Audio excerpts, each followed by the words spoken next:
So we've all gone through so much, and just to, keep that positive outlook. And despite what you may see in the news, some of it, negative, unfortunately, some of it heartbreaking, there are always better days. The sun always rises, no matter what. So just, keep that positive attitude and just know that things will always get better. I think that's my, positive affirmation Very for the folks out there. We are looking forward our way from Studio C in the 511 studios just south of downtown Columbus. Hi, this is Brett. With me as always is Carol. How are you? I'm good, and I am so excited today. We have an incredible guest with us, but I finally get to ask him the questions instead of him asking me the questions. So let's welcome Rodney Dunnigan, managing editor and weekend anchor for WSYX ABC Channel 6 and Fox 28 here in Columbus. Well, thank you all for having me. I'm very excited about this. Like I was saying before we started, this is actually my first podcast experience. We love that. Yes. We do. I'm a bit nervous standing or sitting behind the mic here, so I'm just waiting for the questions. And just as you had no pity for me when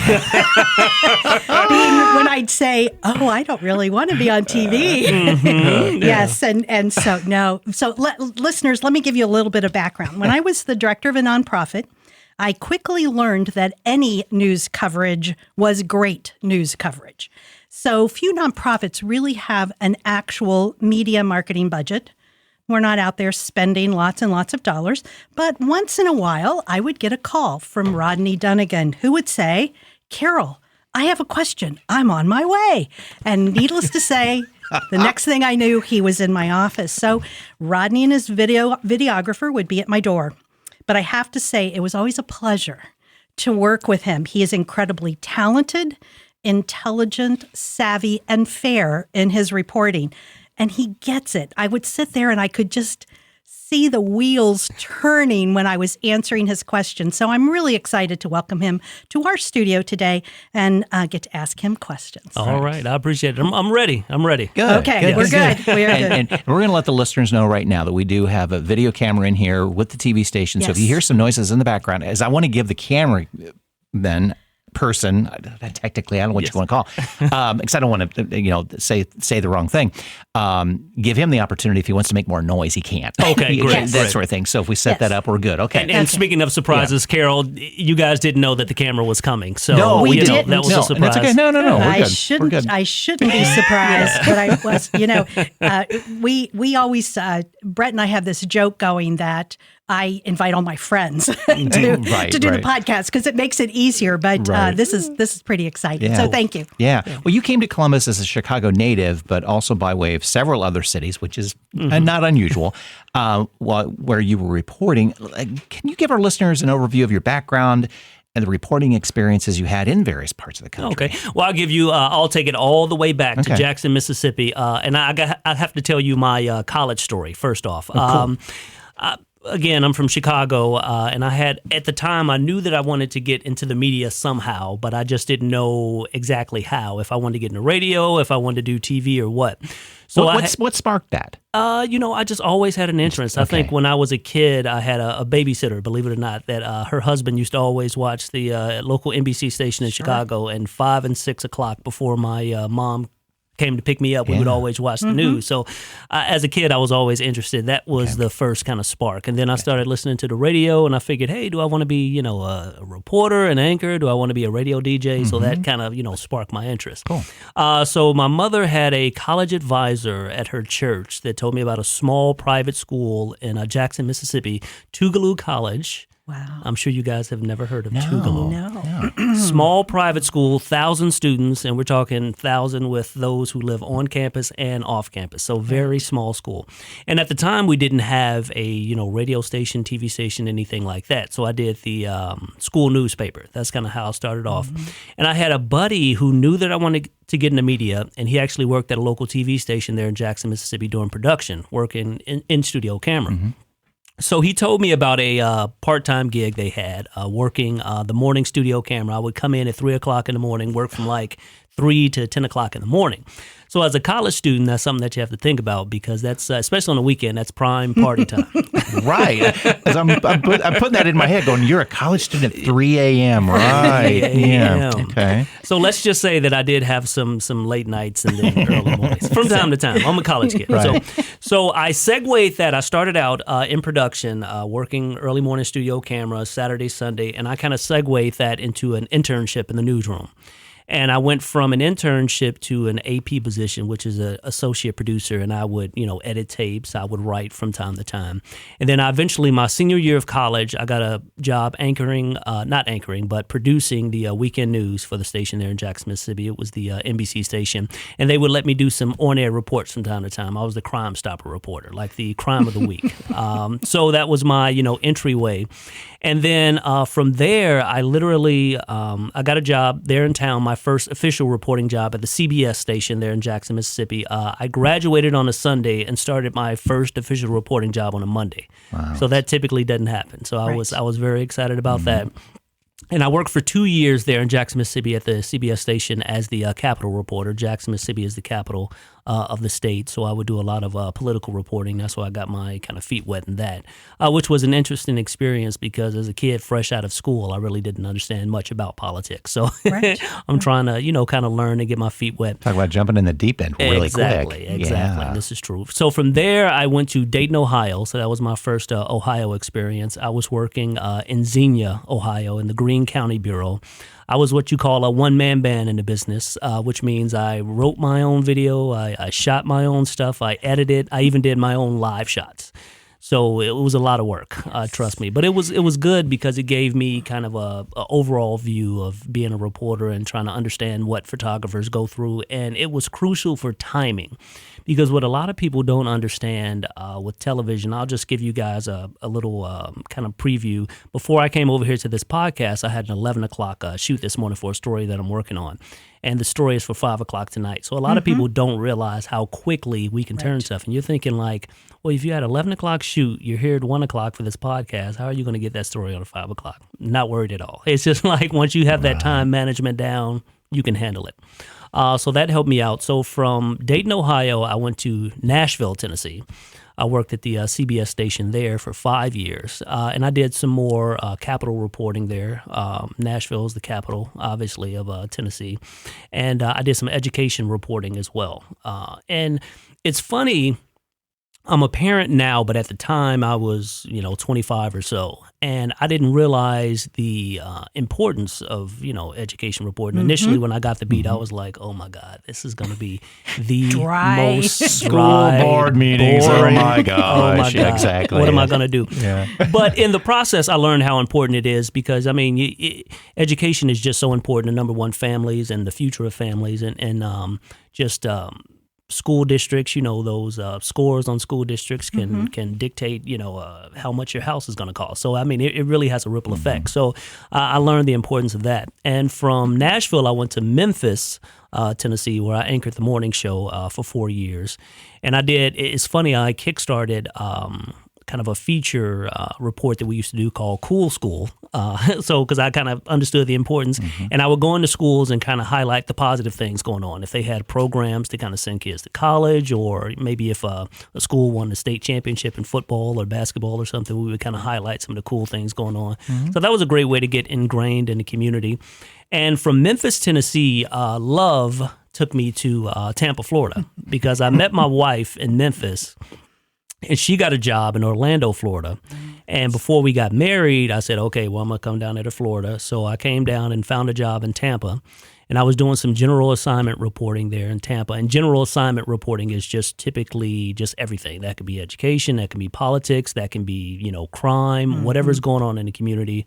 That's what general assignment. And from there, I came here to Columbus, Ohio, where I've been for 4 years now, and I anchor the weekend show, and I do a little bit of everything. I do some investigative reports here. I work for our Ohio State football show, you can call the Football Fever. We have a pre- and post-game show, so we do that, so I'm involved in that. So I do a little bit of everything here, and I'm definitely enjoying it. And since I've been here, in Columbus. Me and my wife, Jackie, we came here solo, or as a duo, as you can say, and now it's 4 of us. We have a 2-year-old little girl and a 1-year-old boy. And we love seeing the stories on Facebook. Oh, so thank you. the whole city is following Jackie and Rodney on Facebook. But so what you did in terms of changing from all the behind the scenes to on-air reporting and the different areas, politics, education, through all of that, you've increased your skills in doing this job. How has the business changed? What's going on differently today than when you started in college? Well, I think the main thing, just like in many industries, is just technology. I think technology has, morphed the business. I'll give you a great example. When I was in Jackson, Mississippi, let's just say I was trying to find a contact for a story. I would actually, people out there listening, some of you may remember these things, a phone book. Yes. I would actually have to go in a phone book and find, addresses, phone numbers, and they would actually be there, and they would be accurate, believe it or not. Yes. So that was something. And if I was driving to a location, I would have to use MapQuest. At the time, I think MapQuest was new. So I would, go on the internet and, find my addresses through MapQuest, or I would actually have to pull out a physical map. Believe it or not, I couldn't go to my phone. I would have to pull out a physical map and map out where I'm going. And trust me, if you're going into some county or city that you have never been to, in some small, tiny road, using a map is not the easiest thing in the world to do. Trust me. That those 5 o'clock deadlines are a lot harder to meet. This is true. This is true. So that, and just the telephone, that I have right here, it has made the job just so much easier. I mean, I've had times where, let's say if my photographer was a few minutes late to a shoot, or if he was shooting something else, I would actually shoot an interview on my phone or shoot different video on my phone. Amazing. So it just makes it so much easier. But with technology, there are some drawbacks as well, too, because just like many other industries, you have cutbacks, too. I mean, you would have huge newsrooms with, different sports departments and different investigative units. And now a lot of the business, which, again, like more industries, is like doing more with less. So we have a lot more of that, doing more with less. So it's in some ways a positive, the technology, but in some ways a negative, because you're taking away those resources that a lot of folks are used to. But as far as just developing the news and finding contacts and putting together stories quickly, technology is a huge plus. I'll give you one more thing, too. And this used to drive me nuts, me and my wife nuts, when we would watch a movie. And I'm sure you guys have actually seen this before. And you could see this in movies, 10, 15 years ago. Let's say you had breaking news of fire, and the crew would show up to the fire. They would hop out the live truck, and they would turn on the camera, and they would be live. That used to drive me nuts, because years ago, that was a fantasy. You actually couldn't do that. You had to drive a live truck there. You had to set up a huge mast that would go up in the air, 10, 15 feet. And you would have to, set the live. It would be a process of seriously, a fast live shot would take you 20 minutes to set up. But now that's actually a reality. I can hop out of the truck and be live in 30 seconds. Right. So it's just amazing how things have kind of changed. So it's almost like a foreshadowing. So sometimes when I see stuff on movies now and I think that can't be reality, after what I've seen in this business in the last 10, 15 years, eventually it could be. Yes. Yeah. I think the best story I have with dealing with the World Wide Web, I was working at Ohio State at the time, and OSU was a hub of the beginning web. And you turn your computer on, and suddenly the world is there, and you're like, oh my gosh, what you're putting in questions and you're getting answers. And it's amazing to see how the information process technology has taken and how we are able to get information so much more quickly. Definitely. Yeah. Yeah. Well, unbiased coverage has become a touch point for us all. It also is kind of a tagline. It's not necessarily a reality. How do you maintain your neutrality in your reporting, and what steps do you take to ensure that your story, it can be as complete as possible? Well, I'll tell you what. I think when people Because in the last few years, you've heard the thing like fake news. Fake That news. is the slogan, so to speak. From a local news perspective, and I can only speak from a local news perspective, for us, it's just so unfair. And the reason why I say that, people don't realize the difference between cable TV, talking heads, and local news. Let me give you an example of cable TV talking heads, which is what you see on literally every network, be it Fox, MSNBC, CNN, it doesn't matter. You have, 3 or 4 people there. You have a moderator, they throw out questions, and they let them fight, And sometimes it can be skewed depending on the station you watch. You have some stations that are liberal, some stations that are conservative. I'm not necessarily going to say on mic who is who, because I guess that's just in the eye of the beholder or the eye of the listener. So I think that's where a lot of that comes from. As far as local news, it's really not difficult to stay right down the line, because I think that we are not entertainment. When people look at cable news, it's more entertainment. We are providing a service. I truly believe that as local news reporters, and we are a part of the community. Just like Carol said, when I come and do a story with you, I want to be fair, because I'm going to see you again, and I can potentially see you with my family at the grocery store. We don't come in and, light a fire and leave. Right. We want to provide a service. We want to provide information to people.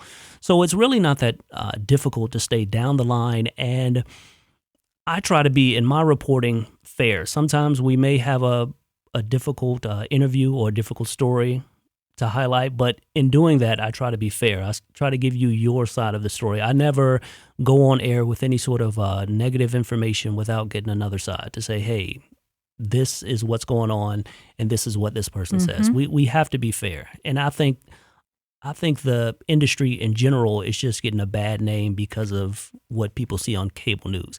If you really sit down and concentrate on what's going on local news, and it can be fair. Obviously, I work at Channel 6, but you can literally look at every other station, and I think that everybody here locally is providing a service. We want to, whether it be severe weather coverage, whether it be what's happening in the community, what's happening at your schools. I think we're truly trying to connect with the community and to provide that service. I really think that people have lost the context of journalism and true reporting. I don't mean true meaning if the story is true or not, but reporting information and facts, as opposed to, as you said, entertainment.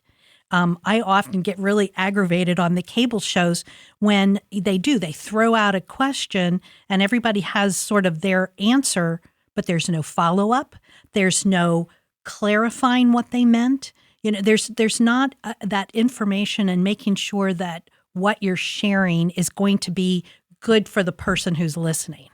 And that really, I think, is some of the difference in what's going on. Yeah, exactly. And I'll just, another example, just talking about coverage. I know a lot of folks don't want to hear about crime. And, here in the city of Columbus, unfortunately, the last few years, we've had kind of an uptick in violence. It's been a record year last year and the year before for murders, unfortunately, in the city. And we have to report these things because we have to report what's going on in the community. But I also think it's important as a member of the community to show what's positive and what's being done.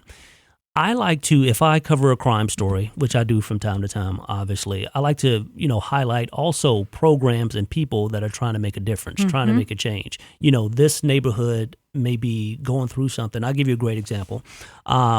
I talk to a guy all the time that runs a program in Linden called We Are Linden.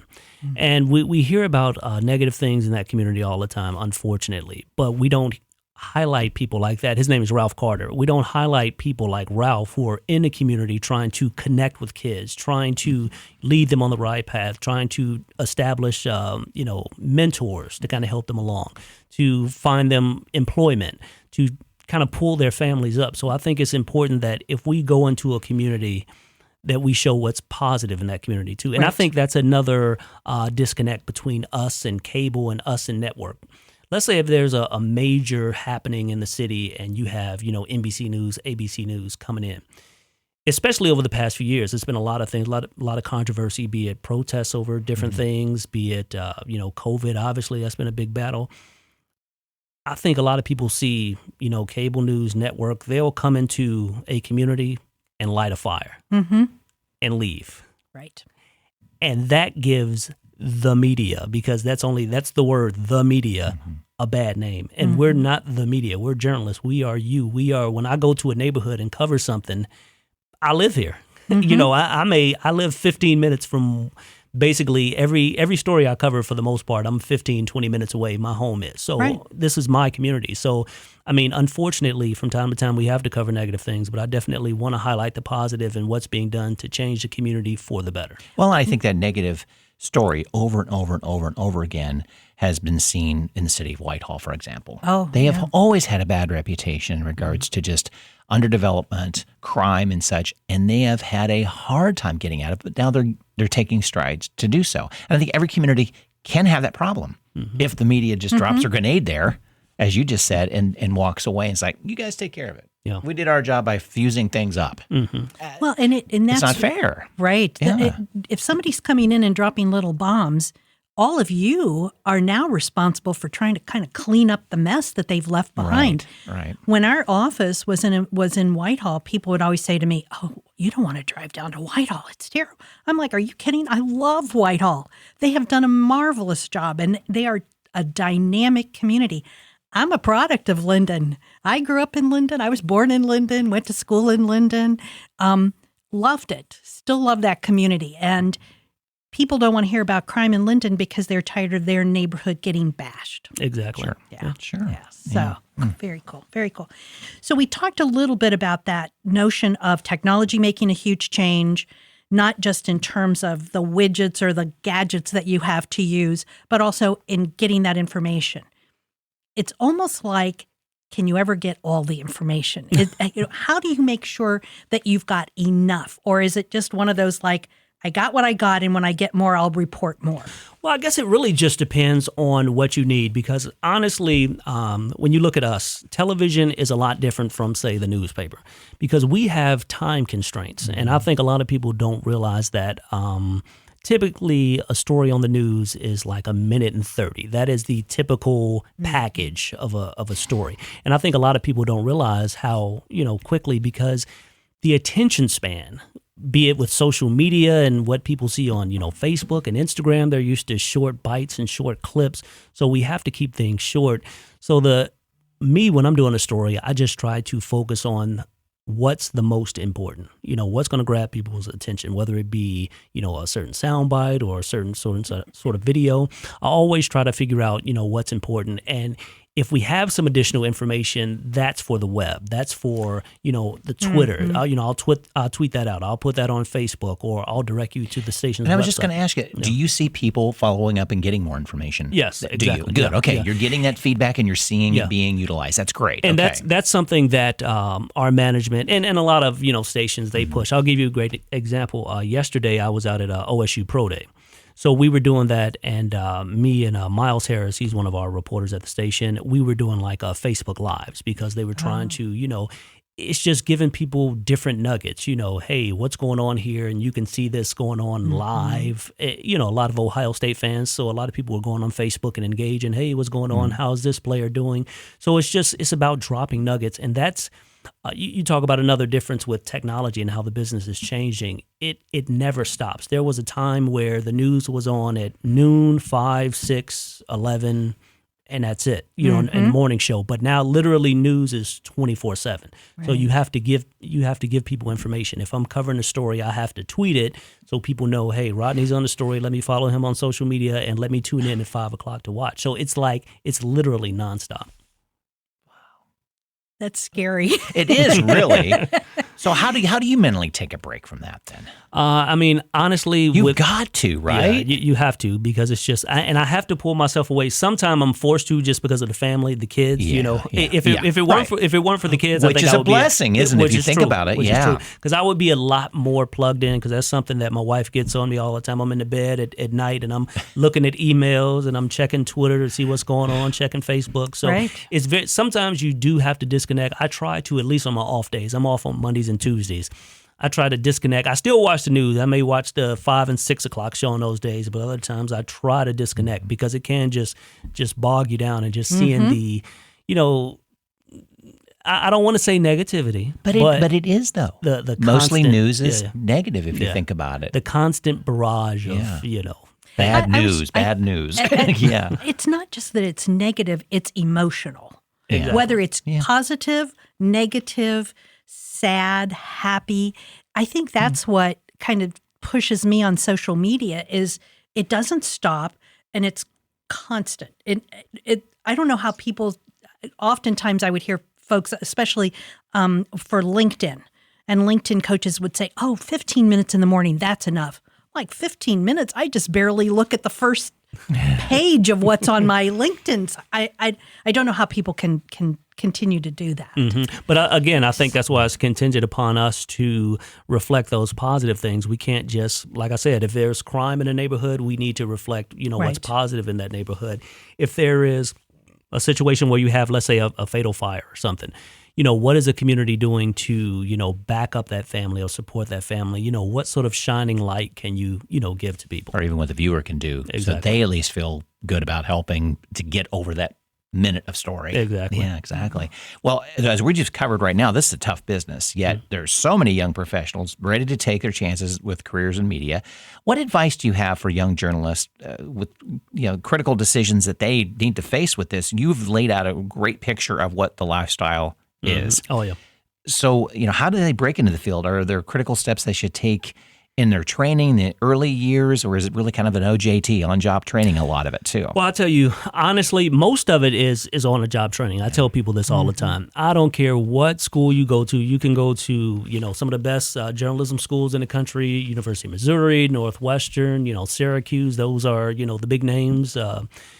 It doesn't matter. You aren't going to really learn the job until you get on the job. When you have to confront a public official who's done something wrong, when you have to knock on a mother's door who just lost their child in an accident, you aren't going to know what it's like until you do it. Right. As far as breaking into the job, I think the most important thing I always tell people is just to get in the door.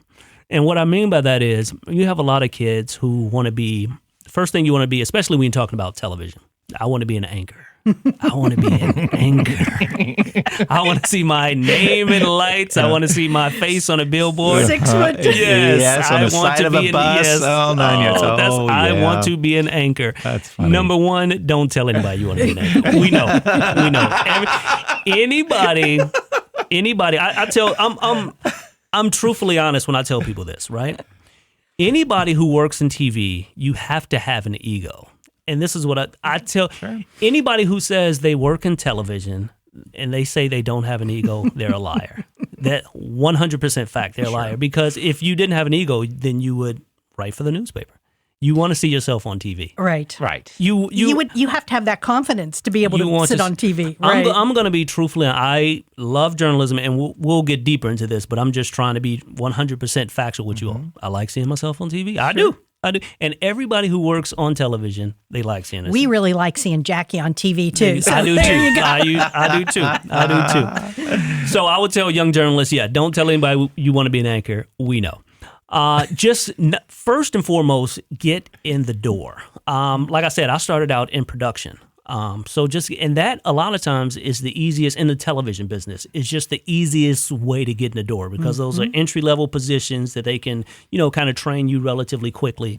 So just get in the door. Once you're in the door, you can do whatever you want to do because I'm an employee. I can follow a reporter out on a story. I can, hang out with the producers. I can learn how to write. So just get in the door and be willing to do that. And then when you get there, be willing to work. Be willing to, let's say if I work in production, well, let me see if I can get an internship in the newsroom and learn how to write. Mm-hmm. That's another thing too. You have to realize that, you're a journalist and a writer, probably a writer first. That's first and foremost. You need to learn how to write. So you need to learn, how to write for television because writing for television is a lot different from writing for newspaper. Oh yes. And I think a lot of people don't realize that too. A lot of people when they get in the business, they write like it's a press release or a newspaper. It's totally different. You have to be a lot more conversational. You have to be a lot more relaxed.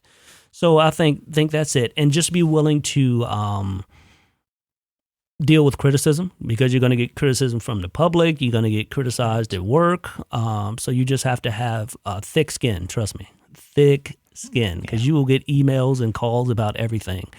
And just be willing to realize that you're going to have to dedicate your life to this. If you really want to, rise in the ranks, if you really want to work in a big city, in New York, Chicago. I mean, a lot of times, even though the business is changing, it's not like it was. You would have to bounce around to a bunch of different cities to, working in LA. Now you may have to work in 2 cities and then you can jump to LA.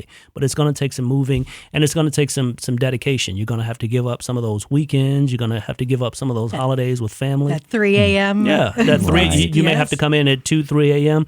So, I mean, it is a lot behind it to get to that point of being an anchor. I mean, you can get there, but every anchor has put in a lot of work to get to that point. There are no overnight success stories. No, there are no overnights.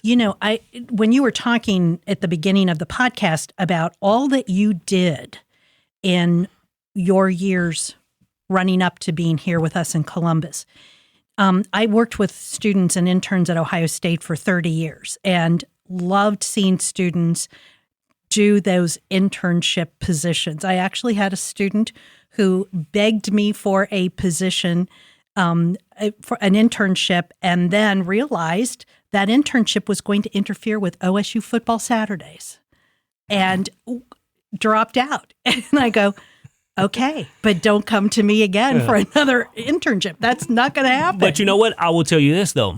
I appreciate that. And this is why. Because you need to realize this is not for me. Exactly. Right. You need to, why waste your time? Because this is what the job is. This is right. You're going to miss OSU football. Speaking of that, again, I'm the co-host for the Football Fever. Since I've been here in Columbus, I've actually gone to 1 OSU game. Right. Literally 1 game. Yes. So that shows you. Yes. I would love to go to a game. Love to, but I'm at work. You're working. What can you do? You're working through it. Yeah. I think, too, that when I was introducing you and I was saying that you would get it, when you and I talked, you would get it. It's not just because you've had years of experience. It's because the thought process you were going through when you and I talked about issues of older adults finding jobs, and there were critical issues. I knew you were thinking through that process. So many times I would talk to a reporter, print or TV or radio, and they had 2 or 3 questions for me that I knew they really hadn't thought about the question. They had no clue how to do follow-up questions to it, and they really weren't listening to my answers. They just wanted to ask the next question. And that's what makes you so much better at your job.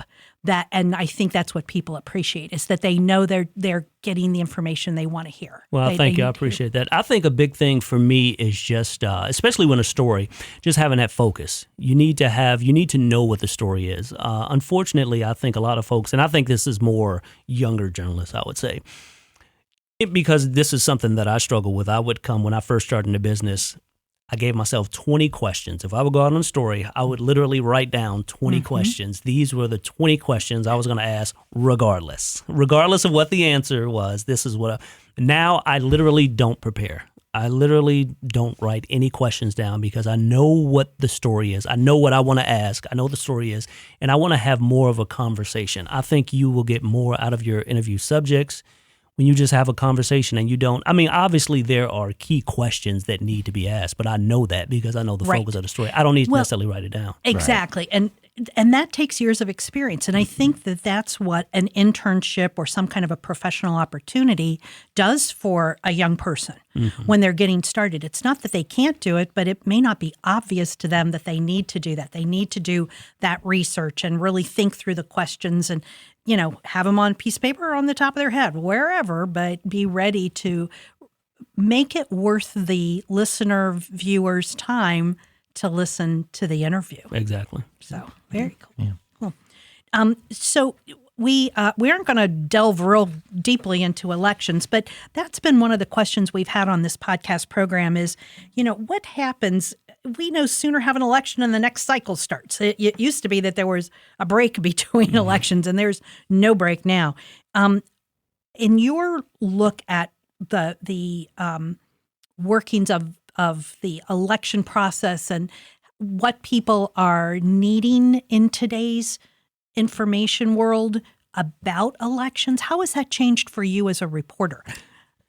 Well, I think that goes back to just what's going on in cable news, because I think because it always goes back to that, because everything now is just such a hot button issue, and everything is about a soundbite and what can get people riled up to get the most attention. And unfortunately, a lot of politicians are just trying to get people riled up, because that's going to be the soundbite that's going to make the news, that's going to get me attention, and that could the next ad. Yes, the next ad, and that could potentially get me votes. Right.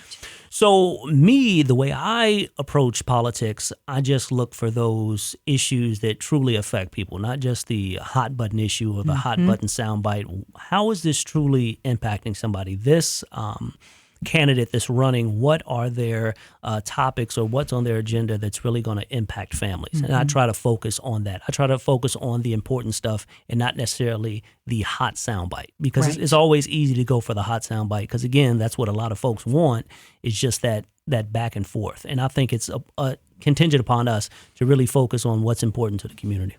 I also think too, when we talked about this issue back in 2020, I hope that listeners understand that you can report it, but it's our responsibility to do our homework too, and to really to listen, to make sure you got all that information, and to vote.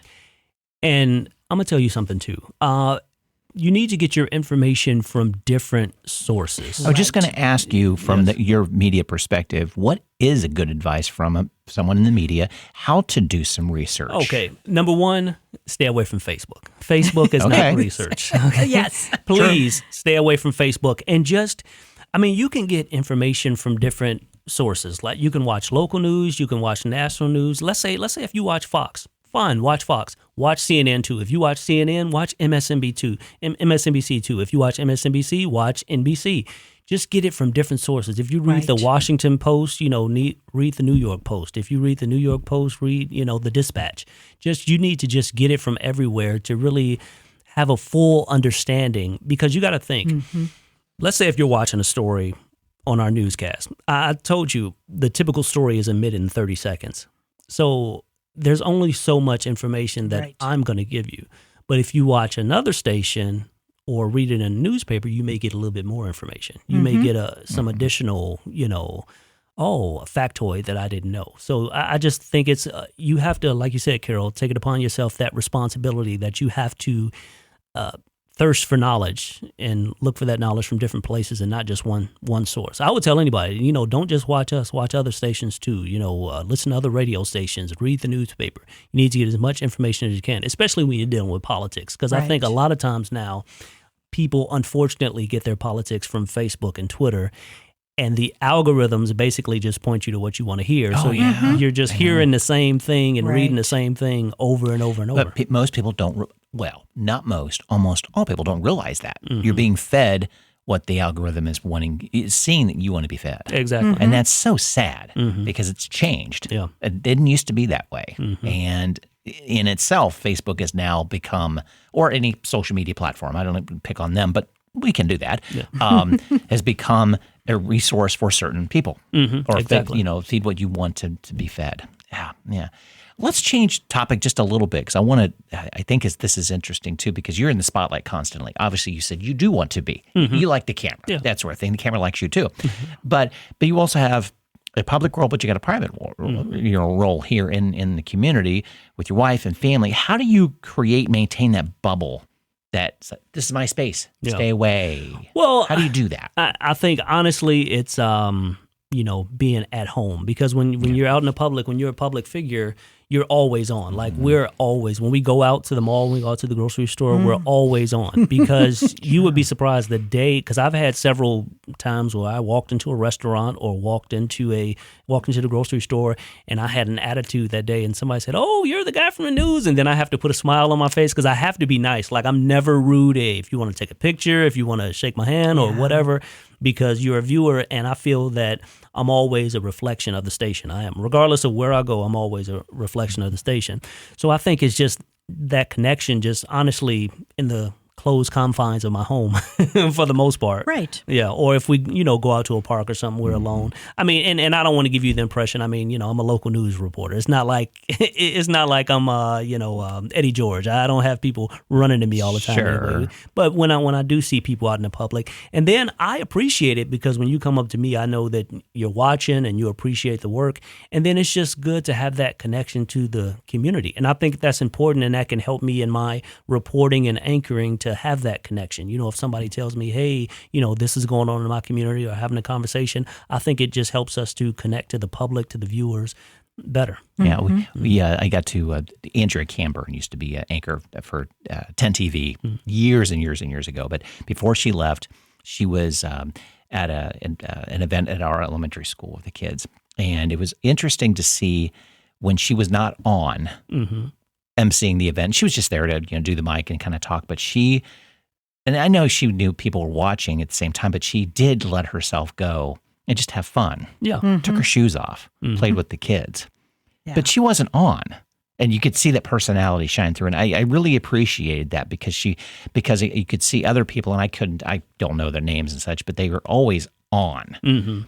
That expecting a camera to be on, or with it performing, I guess maybe it would be more than anything else. And it's like, I really appreciated that of her.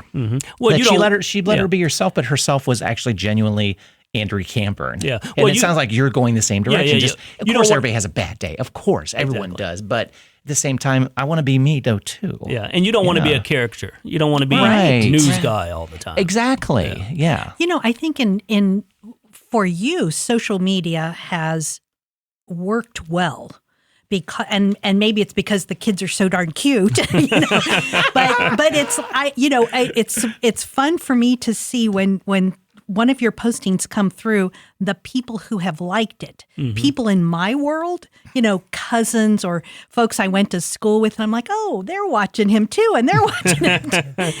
But it sort of gives a sense of community. Yeah, and we like to share what's going on in our life, the happy times, although, we don't share, everything, obviously.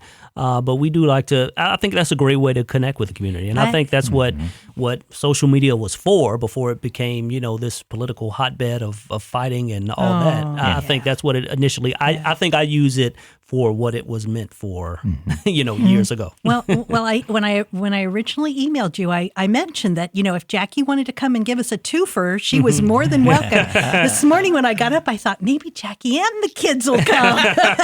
We'd had a great time. Yeah, she's with my daughter now at home, so there you go. She's busy. There you go. So, gosh, this time has gone by too quickly. We could sit here and talk with Rodney all day. Listeners, don't forget, any resources we've mentioned today will be in our podcast program notes. And we're going to give a shout out to your folks in Linden that you talked about, Ralph. We'll make sure we get Ralph into the show notes and a link to his website. But Rodney, also, we always ask our guests before we end the program, any words of wisdom, this is your opportunity to say as you wish to our listeners. Well, I just think that if I had a word of wisdom, this is a surprise question. There you go. I had to have one in all of these questions. There you go. I like it. I think just to be positive. Obviously, we've all been at this point, dealing with the pandemic for 2 years now. So we've all gone through so much, and just to, keep that positive outlook. And despite what you may see in the news, some of it, negative, unfortunately, some of it heartbreaking, there are always better days. The sun always rises, no matter what. So just, keep that positive attitude and just know that things will always get better. I think that's my, positive affirmation for the folks out there. Very Excellent. Cool. Thanks again for joining us. Thank This has you. been a joy. This is everything we expected and more. Well, thank you. Thank you for inviting me again. And my first podcast experience definitely went well. I hope it won't be. Will you do more then? Yes, I will. Good. Wonderful. Shoot. I was just going to say, can we invite you back? We don't want to. Okay? We don't want to burn him. Or it's know. like he'll never do another podcast again. No. I'm looking forward to our way podcast. My God, never again. I'm never doing another podcast.